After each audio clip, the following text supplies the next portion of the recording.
Friends, मैं ताहिर मंसूरी आपका अपने यूट्यूब चैनल ज्ञान क्लासेस में एक बार फिर से स्वागत करता हूं। आज हम अपनी सीरीज में कक्षा 12वीं विषय व्यवसाय अध्ययन को लेकर आए हैं, जो कि अर्धवार्षिक परीक्षा से संबंधित है। अर्धवार्षिक परीक्षा में एमपी बोर्ड द्वारा जो प्रश्न दिए गए हैं उन प्रश्नों को आपके लिए लेकर आए हैं। तो आइए शुरू करते हैं अपने वीडियो को।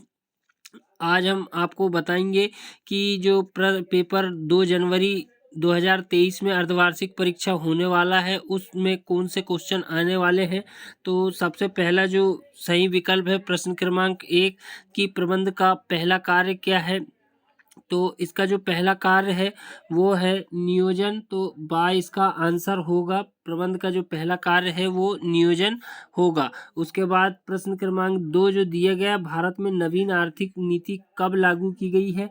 तो इसका भी आंसर बा होगा। सन 1991 में नवीन आर्थिक नीति लागू की गई है, 1 अप्रैल 1991।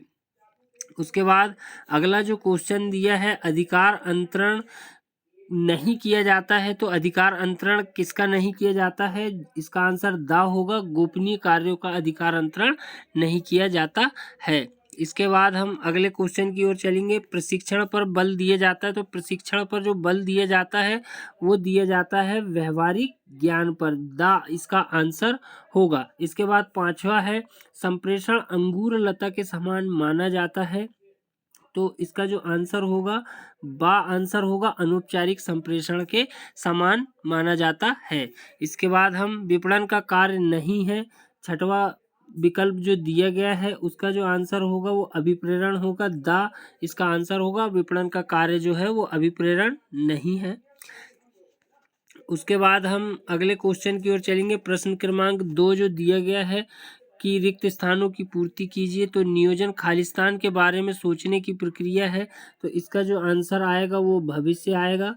पहले क्वेश्चन का जो आंसर विकल्प का आंसर होगा वो भविष्य होगा। इसके बाद दूसरा हमें आप कमेंट करके बताएंगे, विकेंद्रीकरण खालिस्तान का ही विकसित रूप है। तीसरा है चयन एक साध्य है ना कि साधन। तो इसका जो आंसर होगा तीसरे वाले का वो साधन होगा। उसके बाद अगला है अभिप्रेरण कितने प्रकार की होते हैं। तो अभिप्रेरण जो है वो 2 प्रकार का होता है, एक मौद्रिक और दूसरा अमौद्रिक अभिप्रेरण होता है। तीसरा है वित्तीय प्रबंध सामान्य प्रबंध की एक खालिस्तान है। तो इसका भी आप हमें कमेंट करके बताएंगे। अगला है खालिस्तान द्वारा वस्तु की पहचान की जाती। तो ट्रेडमार्क के द्वारा वस्तु की पहचान की जाती है। तो इसका जो आंसर होगा वो ट्रेडमार्क होगा। इसके बाद उपभोक्ता संरक्षण अधिनियम खालिस्तान में बनाया गया था। तो 1986 में जो है उपभोक्ता संरक्षण अधिनियम बनाया गया है, 1986। इसके बाद अगला जो क्वेश्चन है प्रश्न क्रमांक 3, सही जोड़ी बनाइए। तो सही जोड़ी में मुख्य कार्यकारी अधिकारी जो होते हैं वो काय के अंतर्गत आते हैं, वो उच्च स्तरीय प्रबंध के अंतर्गत आते हैं। उसके बाद दूसरा है हेनरी फ्योल जो है उसका जो आंसर होगा वो आखिरी वाला होगा। बा अनुशासन का सिद्धांत जो है वो हेनरी फ्योल द्वारा दिए गए हैं। इसके बाद एफ.डब्ल्यू. टेलर जो है उसका आंसर होगा प्रयोग का सिद्धांत एफ.डब्ल्यू. टेलर ने दिया है। अनौपचारिक संगठन जो है वो आपका आएगा, अनौपचारिक संगठन का जो अर्थ है वो सामाजिक संबंध को कहा जाता है। इसके बाद आंतरिक स्रोत जो है वो हमारे पदोन्नति से संबंधित है और बाह्य स्रोत जो है वो परिसर भर्ती से होगा। मुख्य अधिकारी जो है वो उच्च स्तरीय प्रबंध से होगा। तो इस प्रकार से ये जोड़ी इस प्रकार से बनेगी। उम्मीद करता हूँ आपको समझ में आ गई होगी। इसके बाद अधिकार अंतरण के कितने तत्व हैं। तो ये इसके 4 तत्व होते हैं अधिकार अंतरण के। फिर भी स्टूडेंट इसे एक बार जरूर देख ले। अधिकार अंतरण के 4 तत्व होते हैं। वेतन कौन सा अभिप्रेरणा है। तो दूसरे वाले का जो आंसर आएगा वो मौद्रिक अभिप्रेरणा आएगा। तो मौद्रिक अभिप्रेरण जो है वो वेतन जो है वो मौद्रिक अभिप्रेरण के अंतर्गत आता है। उसके बाद वास्तविक कार्य प्रगति और प्रमाप के अंतर को क्या कहा जाता है। तो इसका जो आंसर आएगा वो विचलन कहा जाता है। तो विचलन इसका आंसर होगा। कच्चे माल की पूर्ति को बनाए रखना कौन सा नियंत्रण है? तो कच्चे माल की जो पूर्ति है उसे हम लागत नियंत्रण के द्वारा देखते हैं। तो लागत नियंत्रण जो है वो कच्चे माल की पूर्ति के लिए बनाया जाता है। वित्तीय नियोजन कितने प्रकार का होता है? तो आप इसे हमें कमेंट करेंगे। उसके बाद मुद्रा बाजार का नियंत्रण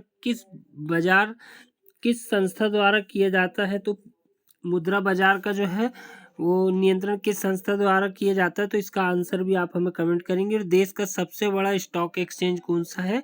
तो मुंबई स्टॉक एक्सचेंज जो मुंबई है इसका मुख्यालय भी वहीं पे है और इसका जो स्टॉक एक्सचेंज है वो देश का सबसे बड़ा स्टॉक एक्सचेंज माना जाता है।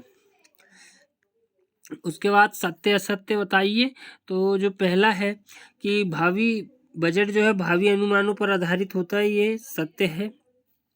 संप्रेषण सदैव लिखित होते हैं, ये असत्य है क्योंकि संप्रेषण जो है वो लिखित और मौखिक हो सकते हैं। नेतृत्व निर्देशन का एक अंग है, तो तीसरा वाला भी सत्य है। विचलन सदैव ऋणात्मक होते हैं, तो ये आपको कमेंट करके हमें बतानी होंगी। और पूंजी व्यवसाय का जीवन रक्त है, ये सत्य है। और पूंजी बाजार संगठित बाजार है, ये भी सत्य है।